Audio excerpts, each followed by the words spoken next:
What's up, ladies and gentlemen? I hope you enjoyed the interview with my main man, Juan Paul Manley, one of the bestest Vedic astrologers that I know out there on the net. And I was so humbled, and I was just so taken away by his affability that it's just he's the man. He's the man, and I'm gonna bring him more.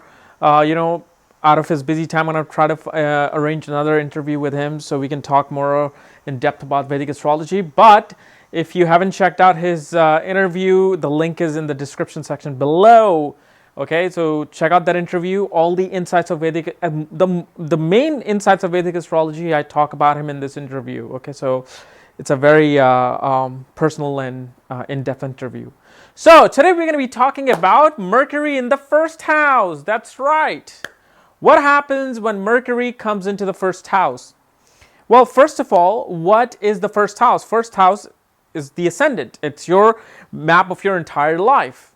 It sets the tone of how everything in your life will be. It's your personal health, your personal personality. It's the way you behave. It sets your underlining and your foundation of who you are. And then you bring Mercury here. Mercury is what? Mercury is your intelligence. Mercury is mainly known as communication. Mercury are your siblings.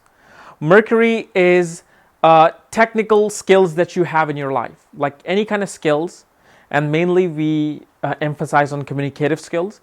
That depends on Mercury, okay? And so intelligence and ability to memorize things, how your memory is seen from Mercury. So when Mercury comes into the first house, that means it's impacting your entire life, because ascendant becomes that triggering point of your entire life. So your entire life becomes about communication. Any kind of communicative ability that is out there, any kind of communicative technique that is out there, you will be utilizing that. Like this camera that I'm shooting through is a Mercurian thing, because this camera is helping me communicate my message to you guys.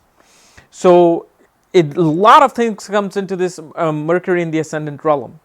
These people love to communicate. They love to communicate verbally, verbal communication, written communication, oral communication. They can become sign language experts. They can become experts in different languages as well.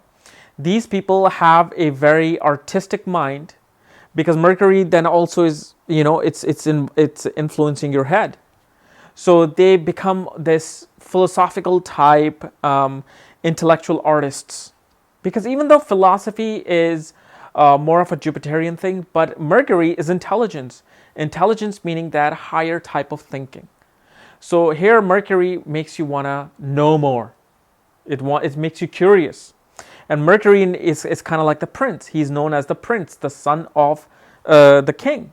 So even though, he has this articulate, sophisticatedness about him, he's usually like this little playboy. He just runs around. He wants to hop from one thing to the other. He wants to do this. He wants to do that. He wants to go with this woman, that woman. This is why Mercury is like that ADD in us. So these people like to get their hands on all the things in life. They want to be that good communicator. They want to be that artist. They want to be that photographer. They want to be that writer. They have that. Their whole life becomes about these communicative aspects of life. Because you can communicate through art. You can communicate through writing. You can communicate through philosophy. You can communicate through photography. You can communicate through acting, through filmmaking. Okay. So any kind of a communication becomes very important to these people. So these people can pretty much go into politics, because being a politician involves like somebody who has to be, who can communicate with the masses well. They can go into philanthropy. They can go into any kind of a cultural art, cultural studies. They can become photographers. They can become writers. Inclination towards writing, because Mercury originally controls the third house of media, of skills by your hand, of marketing, of sales. So these people become great salesmanship. And pretty much since Mercury also represents business, these people are very business-minded people. Because a good businessman, a good entrepreneur thinks about 10 different things at the same time. So these people have the intelligence to think about 10 different things at the same time. But again, their whole entire life, since it's in the ascendant, it's about being able to communicate their message to somebody. Being able to communicate, even if they're in a corporate environment, they'll be that guy who goes into the meeting and communicates the next year's plan to the whole board. Now, here's one thing you want to know about Mercury. Mercury is just like Moon. How Moon is defined by the sign that it's placed in more than the house, Mercury works the same way. Even though Mercury is in the first house, but the true personality, the true agenda of Mercury, what Mercury will communicate, how it will communicate, comes from the sign that it's placed in. So it's very important to know, okay, if Mercury in Scorpio in the ascendant will act totally different than Mercury in Gemini. But if Jupiter was in Scorpio or versus Gemini, the powerful foundation of Jupiter will still be there. But Mercury and Moon are really looked at with the sign itself because of their orbit is so quick. They change signs quickly, even though Moon is changing signs really quickly, within 2.5 days. But because of their fast pace, the sign really defines their true foundation. Now, just like Moon and Venus, Mercury aspects only the 7th place from itself. And so 7th place from itself in the ascendant becomes the 7th house of marriage. So here's the thing about marriage of Mercury and, the partnership aspect. First of all, these people need to have a very communicative partner. The partner needs to be kind of talkative. They want to have exchange of communication with the partner, and those are the only partners they look for, someone who can communicate with them. However, due to Mercury's curiosity, the curious Mercury, who's curious about everything in life, sits in the ascendant, their mind usually get diverted from marriage to other things. They'll get diverted into their career, they get diverted into their siblings, into their close friends and neighbors. Friendship becomes a very important part because, like I said, from the Moon, we were looking at the 6th and the 8th place from itself. With Mercury, you look at the 3rd place from itself. So the 3rd place, when it's in the ascendant, it's his own house, the 3rd house of media, the siblings, the courage, the efforts. So all the efforts and courage comes through communication. So this is why when these people marry, they want to marry somebody who's very communicative with them.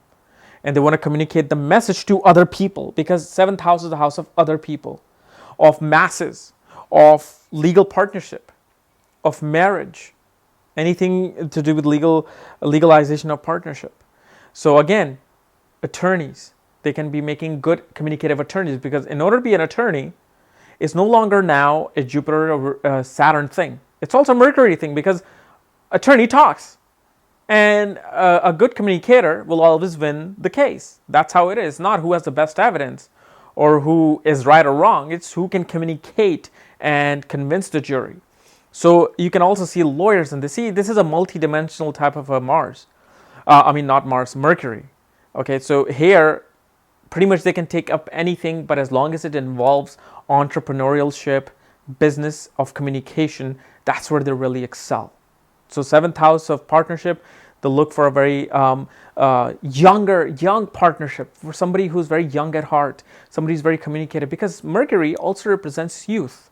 So in the ascendant, it brings out the youth in you. You're very curious. You're like a child. You're like a kid. Even when you're 80 years old, you want to know things. And this is why it gives you a very youthful appearance. So when Mercury is in the ascendant, these people will still look like they're 30 even when they're 60. So that's one of the positive qualities that comes in. They're very beautiful and youthful, unless, of course, there's a malefic influence on, then you'll see some sort of blemish on their face. Okay? So guys, this was my little interpretation of Mercury in the ascendant. If you're new to my channel, subscribe above, because I'll be discussing more of this stuff. And if you want to know where your Mercury is placed, so in case I'll be uncovering your Mercury in the future episodes, check out the link below. Check out my book there, Astrology at the Speed of Light. And when you get the book, I will send you the link to look at your own chart. Otherwise, we'll see you tomorrow. Bye-bye. And don't forget to watch the interview on the link below also. All right? Hey, what's up, all you Chaos lovers? So make sure you rate, comment, and subscribe to my channel. And please share my channel with all your family and friends who are in love with astrology, because I'm the man when it comes to astrology, okay? So make sure you do that, and I will see you tomorrow with another cool new video, okay? Sorry, I love my coffee spiked. Woo!